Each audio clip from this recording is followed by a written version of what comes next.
Every day after school, I check the mailbox before Mom gets home from work. 6 weeks now, my fingers tremble as I sort through bills and catalogs, searching for that thick cream envelope with my name written in fancy calligraphy, Miss Claire Anderson. My imagination runs wild with visions of silk dresses and rose petals, of walking down the aisle before my big brother David and his bride-to-be. Did you hear anything about the flower girl dress yet? I ask Mom over dinner. Again. The peas on my plate have gone cold, pushed into a small green mountain while I wait for her answer. Mom's fork scrapes against her plate. Claire, honey, we've talked about this. The wedding plans are still coming together. But we haven't talked about it. Not really. Every time I bring it up, the answers get vaguer, the subject changes faster. David said I could help with something, I insist. He promised at Christmas. Mom sets down her fork. The clink against the plate sounds too loud in our kitchen. Claire, we need to have a conversation. My stomach drops. I know that tone the one adults use when they're about to explain something obvious that will break your heart. The wedding is going to be very elegant, Mom begins, smoothing her napkin. David and Rachel have decided to make it adults only, no children at all. The words hit like a punch to the chest. But I'm his sister. You're 12, sweetheart. Mom reaches for my hand. I pull back before she can touch me. This is what sophisticated couples do nowadays. It's nothing personal. Did David say that? My voice cracks. About me not coming? Mom's silence tells me everything. I push away from the table, my chair scraping against the linoleum. I go to my room and curl up on my bed, hugging my knees to my chest. Through the heating vent, I hear Mom on the phone downstairs. No, she's finally accepted it, she says to someone. Probably Aunt Susan. I knew she'd understand eventually. Claire's always been such a mature girl. I grab my art supplies and start working on a card for David and Rachel. My hands shake as I draw hearts and flowers, carefully writing congratulations in my best cursive. Even if they don't want me there, I can still show them I care. The paper gets a little wet where tears drop, but I keep going. The morning of the wedding dawns bright and clear. Everyone else left last night for the hotel near the venue. The house feels huge and empty, my footsteps echoing through silent rooms. In my closet, I find the dress Mom bought me for Easter pale pink with a satin sash. Put it on carefully, smoothing the skirt. In front of my mirror, I practice walking slowly, the way I imagine a flower girl should. Head high, small steps, basket of rose petals held just so. I drop invisible petals on my carpet, marking the path to an imaginary altar where my brother waits. Thank you for helping make our day so special. I whisper to my reflection, the words I'll never get to hear David say. 2 weeks later, Mom spreads wedding photos across the kitchen table. I spot David in his tuxedo, Rachel radiant in white. Aunts, uncles, cousins, over 18 beaming in every shot. The space where a flower girl should be remains glaringly empty. See, you wouldn't have enjoyed it anyway, Mom says, patting my shoulder. It was very formal, lots of boring speeches. I nod, not trusting myself to speak. Each photo feels like proof that I didn't matter enough to include. When David and Rachel return from their honeymoon 3 weeks later, they bring me a t-shirt from Hawaii. Sorry you couldn't be there, kiddo, David says, ruffling my hair like I'm still 6 years old. Maybe next time, huh? I wear the shirt to bed that night, tracing the bright hibiscus flowers printed across the front. Maybe next time. The words echo in my head as I drift off to sleep, a shadow of doubt taking root in my heart. Because even at 12, some part of me knows there will always be a reason why next time isn't quite right for me. 2 years after David's wedding, the whispers start again.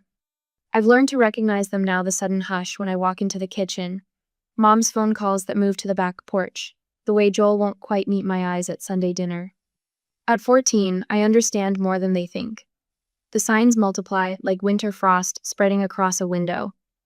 Joel's fiancée Sarah showing me her ring, but never mentioning bridesmaids. Mom storing white tissue paper and ribbon in the craft room but changing the subject when I ask what she's wrapping. Dad's careful silence whenever wedding dates come up. The house fills with catalogs I'm not supposed to notice, thick magazines with gilded edges showcasing reception venues and flower arrangements. One afternoon, I find Sarah's handwriting on a guest list left on the counter. My finger traces down the columns of names, searching. Anderson, Anderson. Anderson. Mom, Dad, Lauren, David, Rachel, Alex. The list stops there. Will I be at your wedding?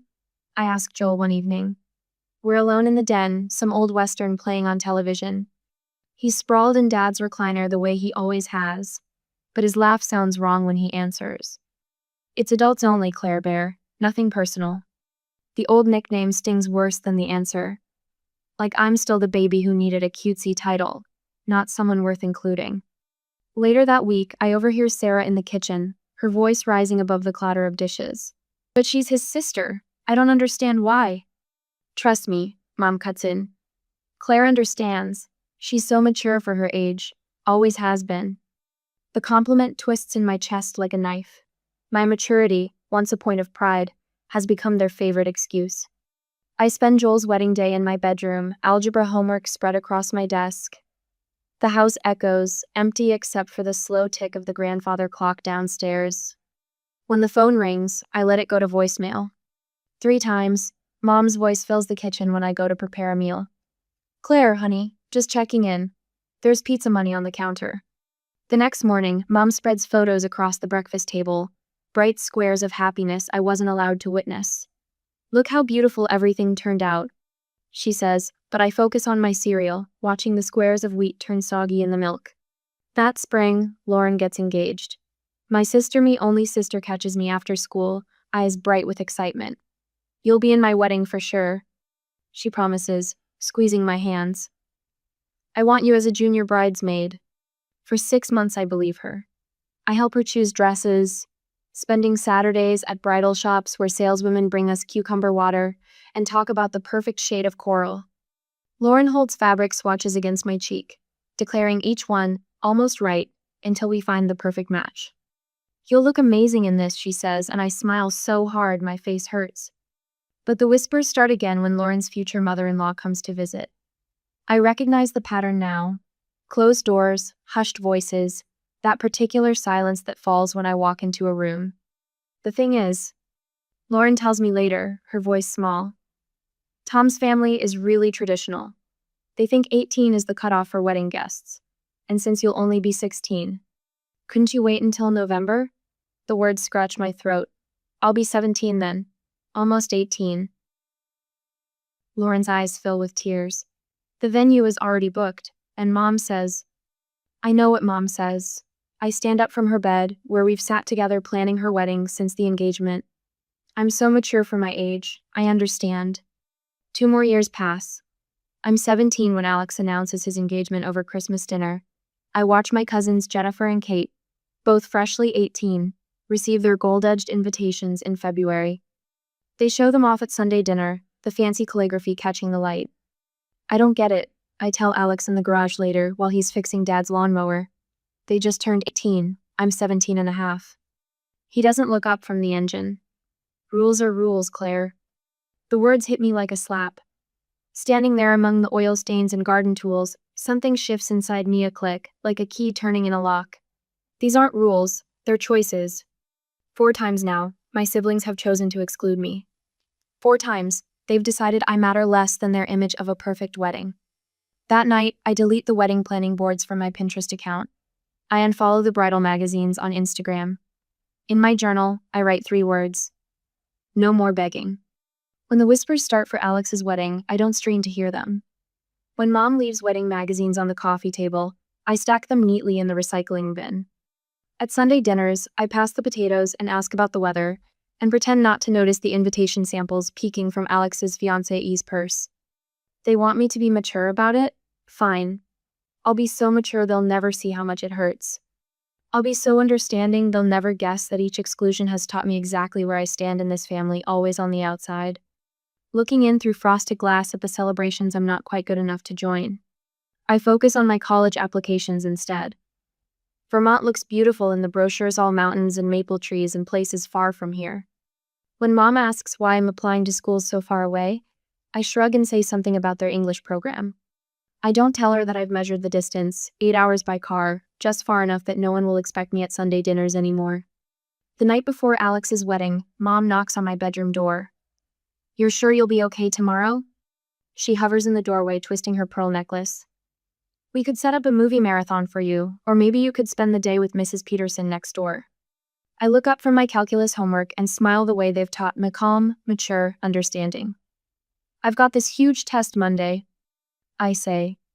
Actually, it works out better this way. More study time. She nods, relief softening her features. Of course I understand. I always understand. But I don't. And I never will again. Have you ever watched a pattern emerge, each repetition making the truth clearer until you couldn't ignore it anymore? Share a moment when you realized someone's actions were showing their true feelings, not just circumstances. When the acceptance letter arrives from the targeted university, I am ready to leave for Vermont, away from my family. But I will tell them eventually. During my first Thanksgiving home from college, I watch Mom arrange her good china, the plates clicking against each other as she sets them around the table. Everyone will be here soon, David and Rachel with their perfect marriage. Joel and his fiancée, Lauren, and her husband, Alex, and whatever girlfriend he's bringing this year. Claire, honey, could you fold the napkins? Mom holds out the stack of white linen, the ones reserved for special occasions.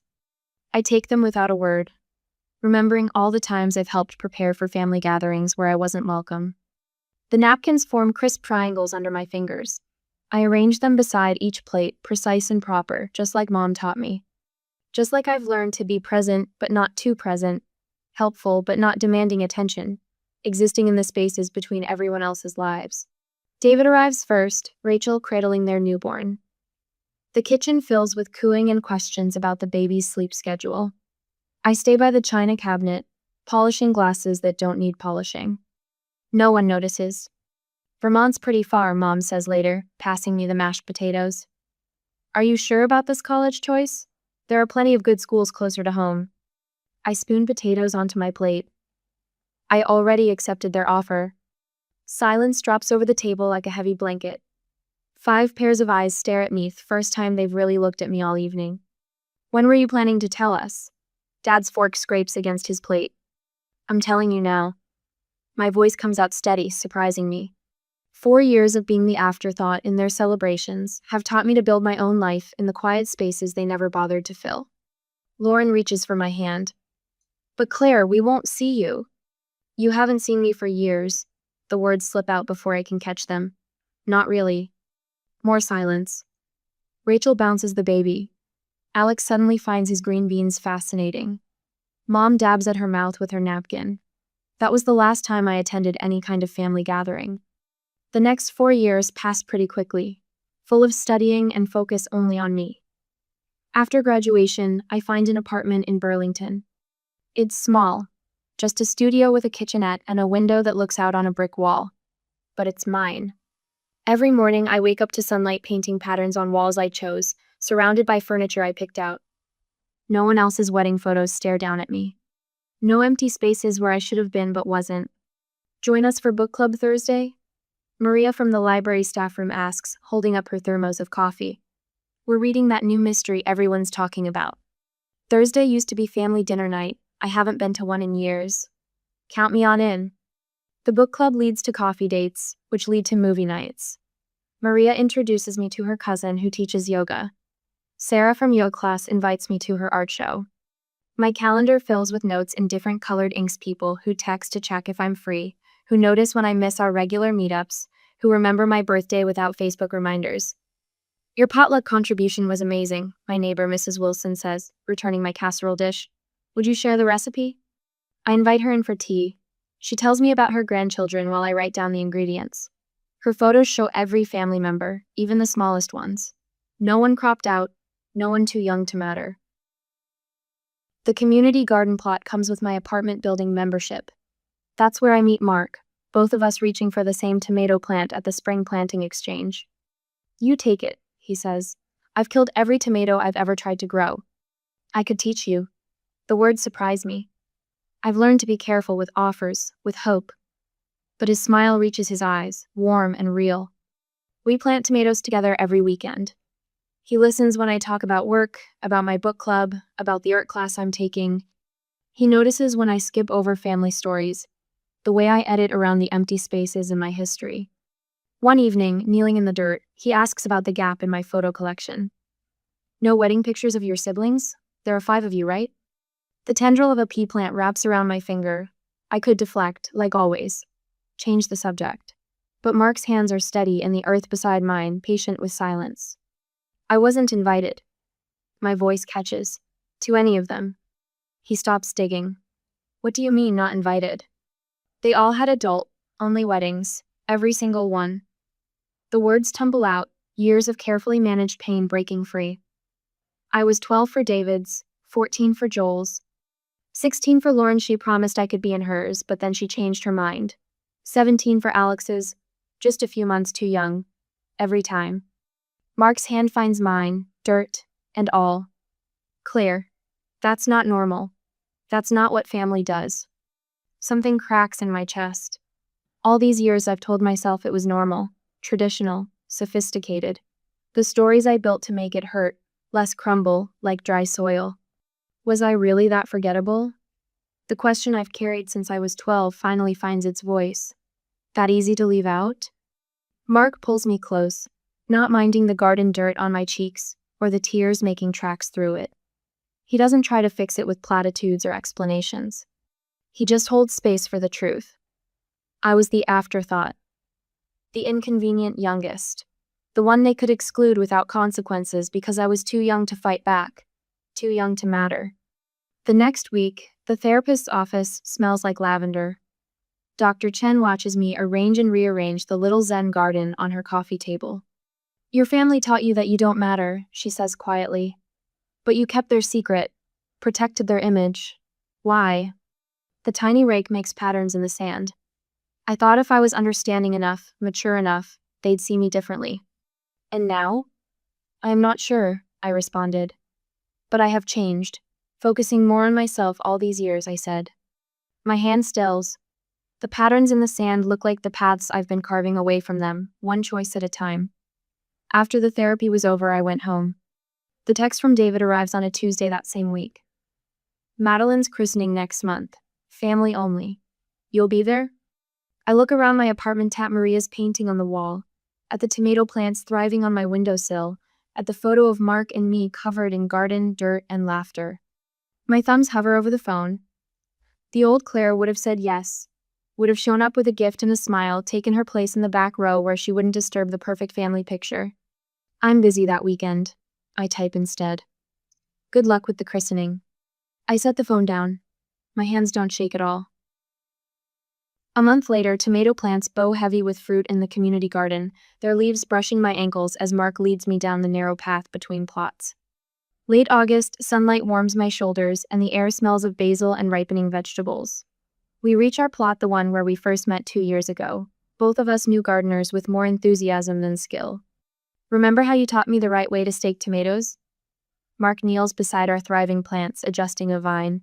I kept doing it wrong until you showed me. I laugh, remembering his determined expression as he wrestled with twine and bamboo poles. You were so worried about hurting the plants. I still am. He stands, brushing dirt from his jeans. But you taught me something important that day. Sometimes you have to be firm to help things grow strong. The evening light catches something in his hand, a small box, dark velvet. My heart stutters. Claire. His voice carries the weight of certainty. You showed me how to nurture things properly. How to build something beautiful from the ground up. He opens the box, revealing a simple gold ring set with a pearl. Will you marry me? Tears blur my vision, but I see him clearly, more clearly than I've ever seen anyone in my life. You see me, I whisper. You really see me. Always. He slips the ring onto my finger. It fits perfectly, like his arms around me, like his heart understanding mine. Between kisses, we agree. A small wedding, meaningful and true. Only people who matter. My voice carries a quiet confidence I've never felt before. Our wedding will be different. A week later, we sit at my kitchen table, a bottle of wine between us and a blank piece of paper before me. The pen hovers over the space where sibling names should go. David, Joel, Lauren, Alex 4, spaces that should be automatic, family, blood. My hand moves past that space, writing other names instead. Mrs. Wilson, who brings me soup when I'm sick. Tara from college, who drove 6 hours when Mark's mom died. People who show up, who see me, who stay. Are you sure? Mark asks softly, watching my pen skip those 4 vital spaces. I lift my eyes to his, and my smile holds peace instead of pain. More sure than I've ever been about anything. The call comes 3 days later. Mom's voice crackles through my phone speaker, confusion building with each question about ceremony details. But when are we discussing the family invitations? We aren't. The words come steady, certain. There won't be any. No siblings. Silence stretches between us, pulls taut like a rubber band about to snap. Then, you can't be serious. Her voice rises, sharp with disbelief. This is spite, pure childishness. No, Mom, this is peace. The rubber band breaks. Calls flood in, one after another, my phone buzzing like an angry hornet's nest. Joel first, his lawyer voice trying to reason with me. Then Alex, all careful logic about family obligations. David, playing the eldest, threatening in that soft way of his.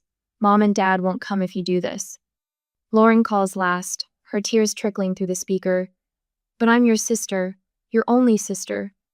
You were my sister when I was 16, too. My voice stays level, though my hands shake. 6 months, Lauren. You couldn't wait 6 months so I could be at your wedding. That was different. We had to consider extended family, venue requirements, adult-only policies, traditions. Each excuse falls from my lips like stones. I've heard them all before. 4 times before. I hung up without further consideration. Later that evening, the porch swing creaks beneath us as Mark and I watch the sunset. Another text lights up my phone, the third from Mom today. I block the number without opening the message. Mark's arm settles around my shoulders, solid and warm in the cooling evening air. I'm proud of you, he murmurs into my hair. I lean into him, watching golden light paint the sky in colors no one can exclude me from seeing. For the first time, I say, I'm proud of me too. Truth sits in my chest like a flower finally breaking through soil, reaching for light, growing strong. No more bending myself small enough to fit into spaces they never meant to make for me. No more pretending their excuses didn't shape my world. The wedding will be in our garden. Small, true, filled with people who choose to see me. And in the space where siblings should stand, there will be something better. Peace. A month later, the doorbell chimes just as I finish addressing the last wedding invitation. Through the front window's gauzy curtains, I spot 4 familiar silhouettes on my porch. My siblings, standing shoulder to shoulder like a firing squad. My hand trembles as I set down my calligraphy pen. The muscle memory of making room for them, of stepping aside, of shrinking myself small threatens to take over. But Mark's voice echoes in my mind. You deserve to take up space. I open the door and plant my feet firmly on the threshold. No invitation to come inside. Claire. David steps forward, his banker suit pristine even in the autumn heat. We need to talk. Lauren pushes past him, her mascara already smudged. How could you do this to us? The words they've rehearsed tumble out in a practiced cascade. Family means forgiveness. Blood is thicker than water. What about Mom and Dad? Each phrase lands like a stone meant to wear me down. Alex, ever the lawyer, delivers his closing argument. Now you're just doing what you accused us of. Excluding family from your wedding. A laugh bubbles up from somewhere deep inside me. Not bitter or hysterical, just genuine amusement at his perfect lack of understanding. No, I say, my voice steady. I'm making one choice. You made 4. The silence stretches between us like a rubber band about to snap. Joel shifts his weight, uncomfortable the way he always gets when emotions run high. Lauren breaks first. Everyone's talking about it. Aunt Susan called Mom crying. What will people think when your own sister isn't invited to your wedding? And there it is. The truth beneath coordinated assault. That's always been the problem, hasn't it? My fingers trace the doorframe, finding strength in its solid wood. What people think, not how I feel. That's not fair, David protests. We were young, we didn't think. The word slices through his excuses. Let me remind you exactly what happened. My voice remains calm as I recount each exclusion. David's wedding when I was 12, still believing I'd be his flower girl. Joel's 2 years later when his fiancée wanted me there but got overruled. Lauren's broken promise about her wedding, claiming she couldn't wait 6 months for me to turn 18. Alex's final betrayal, watching 18-year-old cousins receive invitations while I sat at home at 17. Their faces shift as the memories land, Joel examines his shoes. Lauren wraps her arms around herself. David's jaw clenches. We were different people then, Alex argues, but his voice wavers. No. I shake my head. You're exactly the same. Standing here worried about appearances, not relationships. Trying to force me to make you comfortable instead of acknowledging how you hurt me. Claire. Lauren reaches for my hand. I step back. We're sorry. We were wrong. Please don't do this. You're not sorry you hurt me, I say softly. You're sorry there are consequences. There's a difference. The phone rings inside. I know it's Mom before I answer, just like I know exactly what she'll say. My siblings' expressions confirm they orchestrated this too. Claire, honey. Mom's voice wobbles with tears. Your father and I won't come without all our children there. The words should shatter me. Instead, they clarify everything. Then I'll miss you at my wedding. My voice stays gentle, just like I missed being at all of theirs. The silence on the other end stretches long enough that I wonder if she's hung up. Then, barely audible, you don't mean that. I do. For the first time, those two words feel like a promise to myself instead of others. I love you, Mom, but I won't pretend anymore. I end the call and turn back to my siblings. They stare at me like I'm a stranger speaking a language they don't understand. Maybe I am. Claire? David starts again, but I hold up my hand. No more speeches. No more guilt. No more pretending we're something we're not. I step back inside my house. I hope you all have wonderful lives, but I won't spend mine begging to matter. The door closes with a quiet click. Through the window, I watch them huddle in a conference, probably planning their next strategy. But I'm already turning away, back to my calligraphy pen, and the invitations for people who've proven they want to be there. Later that night, I find Mark in our bedroom, studying a family photo from Christmas years ago. 5 siblings squeezed onto a couch, my smile a fraction too bright as I tried to prove I belonged. Second thoughts? He asks, wrapping his arms around me from behind. I touch the glass, tracing the space between me and my siblings. Always there, even in photos. No, for the first time I'm being honest about our relationship instead of pretending it's what I wished it was. Mark kisses my temple. You know what the hardest part of watching you go through this has been? What? Seeing how extraordinary you are and knowing they missed it. Their loss, sweetheart, their loss. I lean back against his chest, breathing in the familiar scent of his soap. The photo shows the family I tried desperately to be part of. But here, in this moment, I'm building the family I deserve on that sees me, includes me, celebrates me. One invitation at a time. 2 months later, sunlight streams through sugar maple branches, casting dappled shadows that dance across 80 white chairs. The morning air carries hints of wildflowers and fresh-cut grass. Mrs. Wilson, my next-door neighbor for the past 3 years, stretches to adjust a bouquet of black-eyed Susans and Queen Anne's lace. Her weathered hands move with practiced grace, each stem finding its perfect place. Just like my own garden, she says, stepping back to survey her work. Natural, not too fussy. I touch a lantern hanging from a nearby branch, its glass cool against my fingertips. Paper lanterns line the winding path between the chairs, ready for tonight when Mark and I will walk beneath their glow as husband and wife. My college roommate, Sarah, appears at my elbow, squeezing my hand. 2 seats in the front row remain empty, stark white against the green grass. The wedding coordinator hovers nearby, pen tapping against her clipboard. We could wait another 15 minutes, she offers. Sometimes traffic. No. The word comes out soft but certain. Everyone who's coming is here. Sarah's grip tightens. She remembers those endless nights in our dorm room, my quiet tears after each sibling's wedding. She was there when Lauren's invitation never came, 6 months before my 18th birthday. The violin music begins, floating through the garden like a summer breeze. My hands smooth the simple silk of my dress, no lace, no beading, just clean lines and honest fabric. My feet find their rhythm on the grass, each step deliberate and sure. Mark waits beneath an arch of climbing roses. His eyes fill when he sees me, and a tear slips down his cheek. No shame in it. No attempt to hide the depth of what he feels. This is what love looks like when it's real. When it's earned through 1,000 small moments of truly seeing each other. Marriage, our celebrant begins, her voice carrying to the last row of chairs, is about the family we choose. The ones who show up, who make space, who say you matter, not just with words, but with presence. Mark's hands tremble slightly as he slides the ring onto my finger. I choose you, he says, not just for today, but for every day. To notice, to include, to cherish. My voice stays steady through my vows. No more trembling little girl, hoping to be worthy of attention. I choose you, and the family will build together. One where everyone has a place at the table. At the reception, tables overflow with the people who filled my life with meaning. My first grade teacher who still sends birthday cards. The librarian who saved me a quiet corner during high school lunch periods. Coworkers who became friends.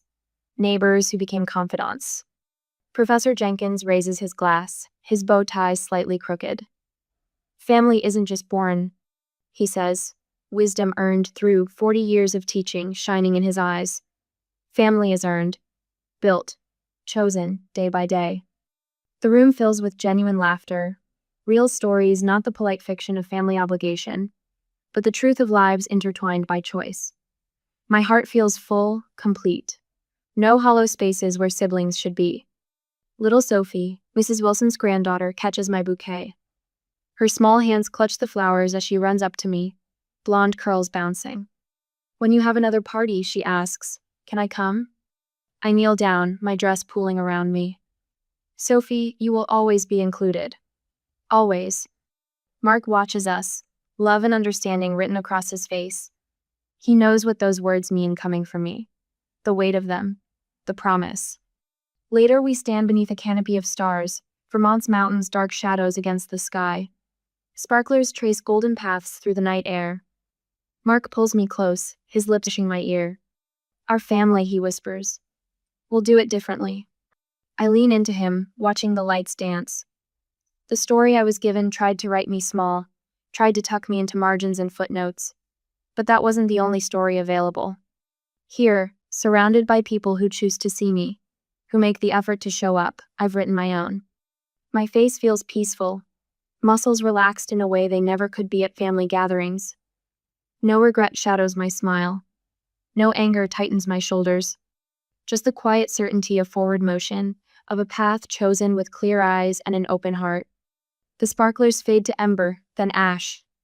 But the light inside me burns steady and bright, lighting the way toward tomorrow.